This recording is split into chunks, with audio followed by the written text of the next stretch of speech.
Salamo 5:1. Ho an'ny mpiventira. Salamo nataon'i Davida. Ry Andriamanitra fiderako, aza mangina ianao. Fa ny soka-bava ny ratsy fanahy sy ny mpamitaka amely ahy. Niteny ahy tamin'ny lela mandainga izy. Teny fankahalana no nanodidinany ahy, ary niady tamiko tsy ahoana izy. Ny fitiavako dia valian'ny fandrafiana, fa izao kosa dia mivavaka. Ny soa nataoko no valian'ny ratsy, ary ny fitiavako no valian'ny fankahalana.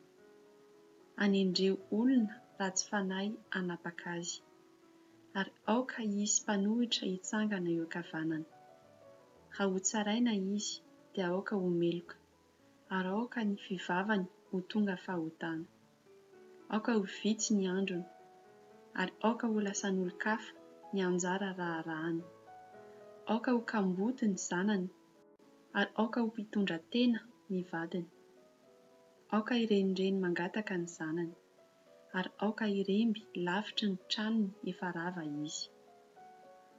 Ary aoka ny mpampanana vola hamandrika izay rehetra ananany, ary aoka ny olon-kafa hifaoka ny vokatry ny asany. Aoka tsy hisy haharitra mindrafo aminy, na hiantra ny zanany kamoty. Aoka ho fongora ny taranany, ary aoka ho vonoina amin'ny taranaka mandiny ny anarany. Aoka ho tsarovan'Andriamanitra ny elon-drainy, ary aoka tsy ho vonoina ny elon-dreniny. Aoka ho eo anatrehan'Andriamanitra mandrakariva izany, ary ho foanany tsy ho ambony tanany ny fahatsiarovana azy.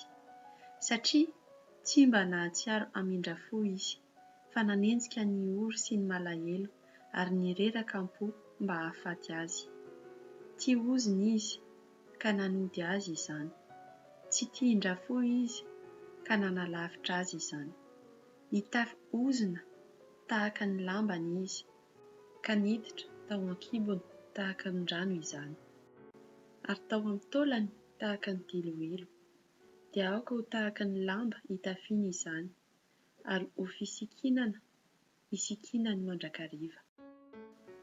Izany no famaliana avy amin'Andriamanitra ho an'ny mpanohitra ahy, dia izay manendrikendrika ahy. Fa ianao, Tompo Andriamanitra, miasa ho ahy noho ny anaranao. Vonjeo aho, fa tsara ny famindraponao. Fa mahantra sy malahelo aho, ary ny foko dia voatsindrina ato anatiko. Lasa tahaka ny aloka mielina aho, roahina tahaka ny valala aho. Efa malemy ny lohaliko noho ny fifadihan-kanina, ary efa miena ny hatavy ny nofoko.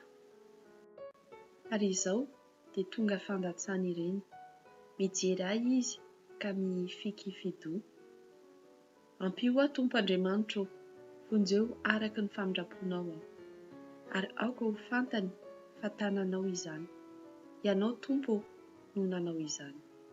Manozina izy ireo, fa ianao kosa mitahy.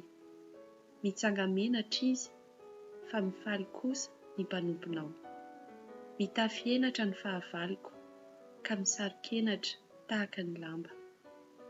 Hideran'Andriamanitra indrindra mivavako aho. Eny, eo amin'ny olona maro no hiderako azy, fa mitsangana eo ankavanany malahelo izy, mba hamonjy azy amin'izay nanameloka ny fanahiny.